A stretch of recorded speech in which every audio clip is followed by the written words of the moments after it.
آیت نمبر 3 ہے وَمِن شَرِّ اور شر سے. من کے معنی ہم پڑھ کے آئے ہیں گے، سے ہوتا ہے گا. یہ واو جو ہے یہ حرف عطف کے طور پہ آتا ہے گا درمیان میں، تو اس کا معنی ہوتا ہے اور، یعنی کہ بات ابھی کنٹینیوس ہے گی، پچھلی بات سے کنیکٹڈ ہے گی. اور بعض وقت یہ اسٹارٹنگ میں واو آتا ہے گا تو یہ قسمیہ آتا ہے حرف جر کے طور پہ، جیسے کہ والعصر والفجر، تو وہاں پہ قسمیہ آتا ہے گا، قسم عصر کی، قسم فجر کی. تو ومن شرری اور شر سے غاسقٍ اندھیری رات کے. غاسق کہتے ہیں رات کا وہ حصہ جب وقت سورج ڈوبتا ہے گا تو جو آسمان ہوتا ہے گا اس وقت آہستہ آہستہ اس پہ اندھیرا چھا رہا ہوتا ہے، تو ایک ریڈش پن ہوتا ہے گا آسمان پہ، مطلب جب تک وہ بلیک فل بلیک میں کنورٹ نہیں ہو جاتا، تو وہ اس وقت کا ٹائم کو کہا جاتا ہے گا غاسق، یعنی جب سورج ڈوبتا ہے گا اور اندھیرا پھیلنا شروع ہوتا ہے گا. اذا جب وقب اور وہ پھیل جائے، وقب یعنی وہ پھیل جائے، اندھیرا پھیل جائے. ایک تو دو ٹائم بتا دیے گا رات کے، یعنی کہ ایک پورا ٹائم جو مغرب کا ٹائم ہے گا، اور وقب وہ جب رات میں اندھیرا پھیل جائے، یعنی کہ رات کو لیٹ نائٹ آپ سمجھ لیں 11-12 بجے کے بعد. تو خاص طور پہ حدیث مبارکہ میں بھی آتا ہے گا، نبی کریم صلی اللہ علیہ وسلم نے یہ جو اندھیرا مغرب کے وقت پھیلتا ہے غسق کا ٹائم جو ہوتا ہے گا، اس وقت نکلنے سے خواتین کو اور بچوں کو منع فرمایا. حضرت جابر رضی اللہ عنہ سے روایت ہے کہ نبی کریم صلی اللہ علیہ وسلم نے فرمایا جب رات کا اندھیرا چھا جائے تو اپنے بچوں کو گھروں میں روک لیا کرو، کیونکہ اس وقت شیطان اور جن پھیل جاتے ہیں، یعنی جنات کے نکلنے کا ٹائم ہوتا ہے. عشاء سے کچھ دیر بعد بچوں کو چھوڑ دو، یعنی پھر ان کو اس ٹائم پہ خاص طور پہ رکنے کو کہا گیا گا جس وقت پہ میں نے بتایا کہ مغرب جو ہوتی ہے کہ اور اندھیرا ایسا ایسا پھیل رہا ہوتا ہے یہاں تک کہ آسمان بلیک ہونے جاتا ہے. اور اس کے بعد اپنے بچوں کو چھوڑ دو،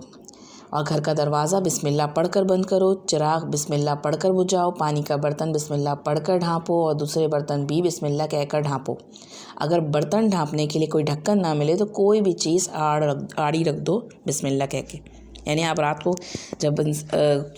جائیں گے لیٹنے کے لیے، یہ بخاری شریف کی روایت ہے، تو اس میں آتا ہے کہ بسم اللہ پڑھ کے ہر چیز کو آپ سوئچ آف کریں بسم اللہ پڑھ کے، آپ گھر کا ڈور بند کریں بسم اللہ پڑھ کے، اور تمام برتنوں کو بھی بسم اللہ پڑھ کے ڈھانپ دیں یا الٹا کر کے رکھ دیں، کیونکہ ایک اور روایت میں آتا ہے کہ سال میں ایک دفعہ وبا اترتی ہے گی آسمان سے اور وہ کھلے برتنوں میں گر جاتی ہے. تو اس لیے آپ صلی اللہ علیہ وسلم کرنے سکھایا ہے ہمیں کہ بسم اللہ پڑھ کے ڈھانپ دیا جائے. کچھ نہ ملے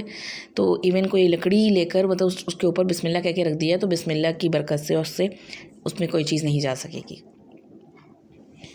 تو خاص طور پہ یہاں پہ اندھیری رات سے پناہ مانگی گئی ہے گی، اور خاص طور پہ مغرب کے وقت جو اندھیرا پھیلتا ہے گا. تو ہمیں بچپن سے اپنے بچوں کے بھی اندر بھی عادت ڈالنی چاہیے کہ بیٹا اس ٹائم پہ نہیں نکلنا ہے گا، کیونکہ دیکھیں ہم دوسری چیزوں میں بھی تو بچوں کو مینرز سکھاتے ہیں گے، پروٹیکشن کی چیزیں بتاتے ہیں گے دنیاوی طور پہ، تو یہ تو رسول اللہ صلی اللہ علیہ وسلم کی ہدایات ہیں گی، اور ان باتوں سے متعلق ہیں جو ہم دیکھ بھی نہیں سکتے، جن کے بارے میں ہمیں اور کہیں سے انفارمیشن مل بھی نہیں سکتی. وَمِن شَرِّ اور شر سے. اب کسی اور دوسری ایک اور شر سے پناہ مانگ رہے ہیں. پہلے تو جو کچھ بھی اللہ نے پیدا کیا تھا، اور پھر خاص طور پہ اندھیری رات کے شر سے، اور اب شر سے کس سے پناہ مانگی جا رہی ہے؟ نفاثاتی پھونکنے والیوں کے شر سے. فی العقد گرہوں میں، جو گرہوں میں پھونکے مارتی ہیں. گرہیں لگا کر جو ہے کوئی بھی اگر عمل کیا جائے جس میں گرہیں لگا کے پھونکے ماری جائے، تو خواہ اگر اس میں قرآن بھی پڑھ کے پھونکے ماری جا رہی ہے، وہ جادو ہوتا ہے گا. تو گرہیں لگے ہوئے جو کام ہے گا نا ان سے باز رہنا چاہیے. اور عقد کا لفظ جو ہے نا ہم اردو میں بھی عقدۃ النکاح کے طور پہ استعمال کرتے ہیں. اس لفظ سے آپ کو یاد رہے گا، عقدۃ النکاح نکاح کی گرہ کہلاتی ہے. اسی سے لفظ ایک عقیدہ بھی نکلا ہے. عقیدہ کیا ہوتا ہے گا؟ ایک چیز جو انسان کے دل میں پختہ ہو جاتی ہے اور وہ گانٹھ لگ جاتی ہے دل کے اندر اور اس کا عقیدہ بن جاتی ہے. تو یہاں پہ خاص طور پہ جادوگرنیوں کا پھونکنے والیوں کا آگے، اور یہ صیغہ جو آیا نا یہ نا مؤنث کا صیغہ ہے، یعنی کہ جادو میں زیادہ تر خواتین انوالو ہوتی ہیں. آپ دیکھیں ایسی جگہوں پہ جاتی بھی زیادہ تر خواتین، کیونکہ خواتین کے بعض وقت عقیدے جو ہوتے ہیں کمزور ہوتے ہیں گے اور جلدی شیطان کے ٹریپ میں آ جاتی ہیں. تو یہاں جو ایک اور پناہ مانگی جا رہی ہے کہ جادو سے پناہ مانگی جا رہی ہے. وَمِن شَرِّ اور شر سے حاسدٍ حاسد کے. اذا جب حسد وہ حسد کرے، یعنی حاسد جلنے والا شخص حسد کر رہا ہے تو اس کے بھی شر سے پناہ مانگی جا رہی ہے گی. اب دیکھیں یہ سارے ٹائم ایسے ہوتے ہیں کہ جب انسان بندہ جو ہوتا ہے بالکل غافل ہوتا ہے گا، ہمیں نہیں پتہ ہوتا ہے گا کہ ہم سے کون جل رہا ہے، کون حسد کر رہا ہے گا، اور کون ہم پیچھے ہمارے جادو کرنے کی کوشش کر رہا ہے ہم پر، یا اندھیری رات میں کیا ہو رہا ہے گا. بعض وقت ہم دیکھیں آپ سو رہے ہوتے ہیں کہ آپ کے پاس سے کوئی کسی قسم کی جانور بھی گزرے، کیڑا بھی گزرے، تو ہمیں تو نہیں پتہ نا، تو اللہ تعالیٰ کی ہر مخلوق کے شر سے ہم نے اس میں پناہ میں آ گئے کہ من شر ما خلق، جو کچھ بھی اللہ نے پیدا کیا ہے یا اللہ ہم آپ کی پناہ میں آ رہے ہیں۔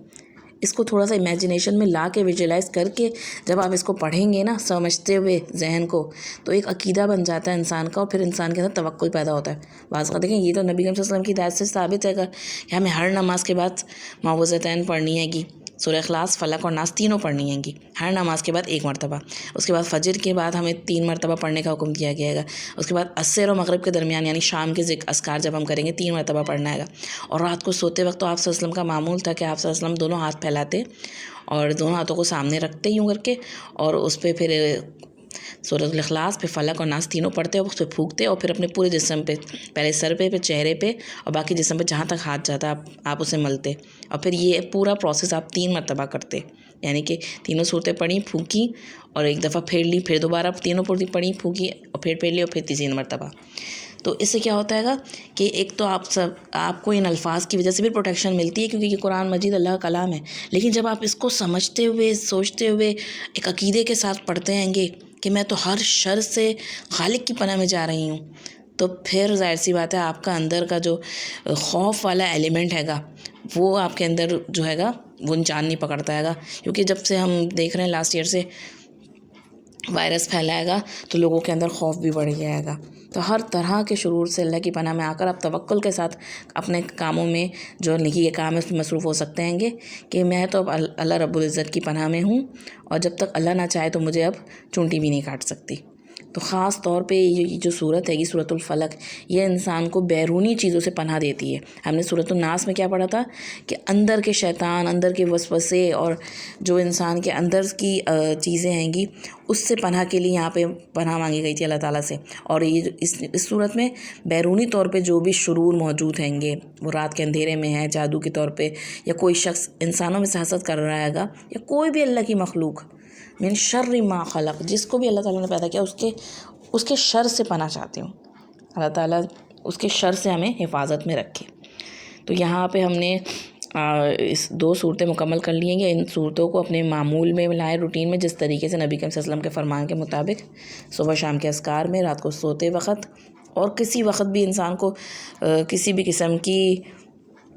جیسے کہ حدیث مبارکہ میں آتا ہے گا کہ بجلی کڑک رہی ہے، طوفان آ رہا ہے، کچھ ہو رہا ہے، تو ایسی مشکل حالات میں بھی ان صورتوں کے ذریعے ہی پناہ مانگی گئی ہے گی۔ تو آپ کو ان صورتوں کے ساتھ اٹیچ کریں، اور آپ کو جو چیز سمجھ میں نہ آ رہی ہو تو ہم سے کمنٹ کر کے اس میں رابطہ کر کے پوچھیں، خواہ وہ گرامر کے حوالے سے ہو، خواہ وہ اس ان آیتوں کی میں جو بیان کردہ احادیث مبارکہ ہیں ان کے حوالے سے ہو۔ اللہ تعالیٰ ہم کو قرآن سمجھنے